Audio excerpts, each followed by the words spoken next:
और मैं समझता हूँ कि हर मस्जिद के कमेटी वालों को या हर इंसान को इस तकरीर को सुनना चाहिए कि आखिर इमाम कौन होता है और इमाम की जिम्मेदारियां क्या क्या हैं। चलिए पहले वीडियो शुरू करते हैं, फिर इंशाअल्लाह ताला और भी बहुत सारी बातें हैं जो आपको यकीनन सुनना चाहिए। वीडियो शुरू करते हैं। एक टाइम ना रहे तो ऐसे लोग जो जुमे की जुमे जाते हैं वो हंगामा मचा देते हैं। इमाम के बच्चे नहीं है, इमाम की रिश्तेदारी नहीं है, इमाम की ससुराल नहीं है, इमाम की ददियाल नहीं है, इमाम की ननिहाल नहीं है, इमाम का कौन नहीं है, इमाम के चचा भी हैं, इमाम के ताऊ भी हैं, इमाम मेरे तुम्हारे तरह आदमी है। मुझे बताओ, कहीं कोई मर जाएगा तो इमाम को जाना पड़ेगा या नहीं जाना पड़ेगा? कहीं कोई पैदा होगा तो इमाम को जाना पड़ेगा या नहीं जाना पड़ेगा? कहीं किसी को तकलीफ है, कहीं किसी की तबीयत अच्छी है, कहीं किसी की खराब है, हजार जिम्मेदारी इमाम के साथ होती है। अगर एक दो दिन इमाम गैर हाजिर रह जाए तो लोग बेवजह उसका हिसाब करने पे तुल जाते हैं और फिर इमाम के पीछे हाथ धो के पड़ जाते हैं। होना ये चाहिए, दो इमाम होने चाहिए मस्जिद में, एक इमाम होना चाहिए, एक नाइब इमाम होना चाहिए। इमाम साहब अगर काम से चले जाएं तो नाइब इमाम उनका काम अंजाम दे सके। इमामों की तनख्वाह बढ़ाओ। अब एकदम तो बढ़ा नहीं सकते, मैं एक तरकीब बताता हूं और फिर हजरत मुफ्ती साहब को आवाज देता हूं। तरकीब यह है कि जब जुमे के दिन इमाम साहब खुतबा पढ़ते हैं, मतलब तकरीर करते हैं या नात शरीफ पढ़ते हैं, मस्जिद में जितने लोग जाते हैं अगर सिर्फ 10 रुपए से इमाम साहब का मुसाफा कर देंगे तो कसम खुदा की आपके पास से 10 रुपए जाएंगे, मेरी मस्जिद के इमाम साहब के पास हजारों रुपए इकट्ठे हो जाएंगे। इमाम साहब के बच्चे खाएंगे, उनके दिल से दुआ निकलेगी।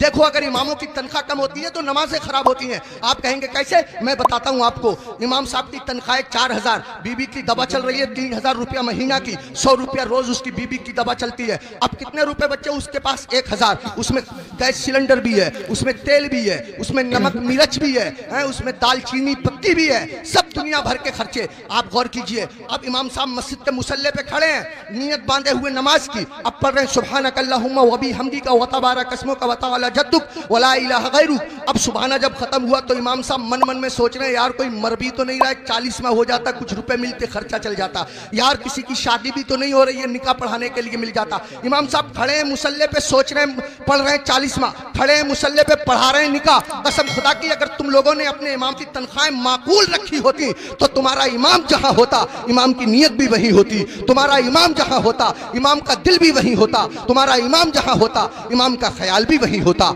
इमामों की तनख्वाहें बढ़ाओ, मिला करो, हर हफ्ते मामूल बना लो। जब तुम कमाते हो, हजारों कमाते हो, मामूल बना लो कि हर महीने में इमाम साहब को गौसे आजम की तरफ से 11 रुपए दूंगा या 1100 रुपए दूंगा या 500 रुपए दूंगा। महीने में तुमको तनख्वाह मिले 10,000, महीने में तुमको तनख्वाह मिले 15,000, 8,000, 8,000 में से 100 रुपए चुपके से जाओ इमाम साहब से मुसाफा करके आ जाओ। अगर बस्ती में 100 घर हैं, सबके सब 100-100 रुपए से मुसाफा करेंगे, हिसाब जोड़ आप लेना रुपए कितने हो जाएंगे, इमाम साहब का काम हो जाएगा। मैं कहना ये चाहता हूँ, इतना बड़ा इमाम, कभी तुमने सोचा, तुम लोग अपने बिस्तर पे सोते रहते हो फजर की नमाज के वक्त, तुम्हारा इमाम तुम्हारी बस्ती की मस्जिद के मुसल्ले पे बैठ के तुम्हारे लिए दुआ कर रहा होता है, या अल्लाह मेरी बस्ती पे करम फरमा, या अल्लाह इस बस्ती पे रहम फरमा, लोगों के कारोबार में बरकत अता फरमा, इज्जत की हिफाजत फरमा, दौलत की हिफाजत फरमा, आबरू की हिफाजत फरमा। और तुम उसी इमाम के पीछे पड़े रहते हो जो तुम्हारे लिए दुआएं करता रहता है। एक आदमी पड़ा रहता था बहुत इमाम के पीछे, एक दिन पकड़ लिया इमाम साहब ने, अबे फजर की नमाज पढ़ी है? बोला बिल्कुल पढ़ी है। इमाम साहब बोले कै रकअतें पढ़ी है? बोला 10।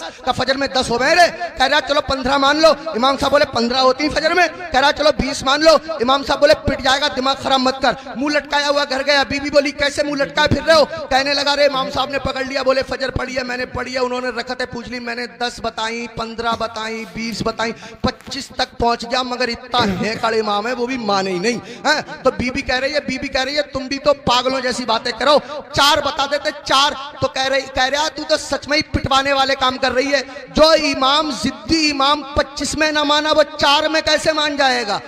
25 में माना नहीं, 4 में मान जाएगा, पिटवाने वाले काम कर रही है। इमामों के करीब आओ, इमामों का ख्याल रखो, जब खाना खाने बैठा करो इमाम को फोन कर लिया करो, हजरत खाना खाया नहीं खाया, आया नहीं आया, अगर आया तो क्या आया, अगर तुम्हारे घर कोई अच्छी चीज बना करे इमाम को पहुंचा दिया करो, इमाम का ख्याल रखा करो। बाल काटने की दुकान है, इमाम से बाल तरसवाने के पैसे मत लिया करो। कपड़े सिलने की दुकान है, इमाम के कपड़े फ्री सिल दिया करो। पूरी बस्ती का एक इमाम है, क्या नहीं हो सकता? मुश्किल काम नहीं है, मुश्किल काम नहीं है।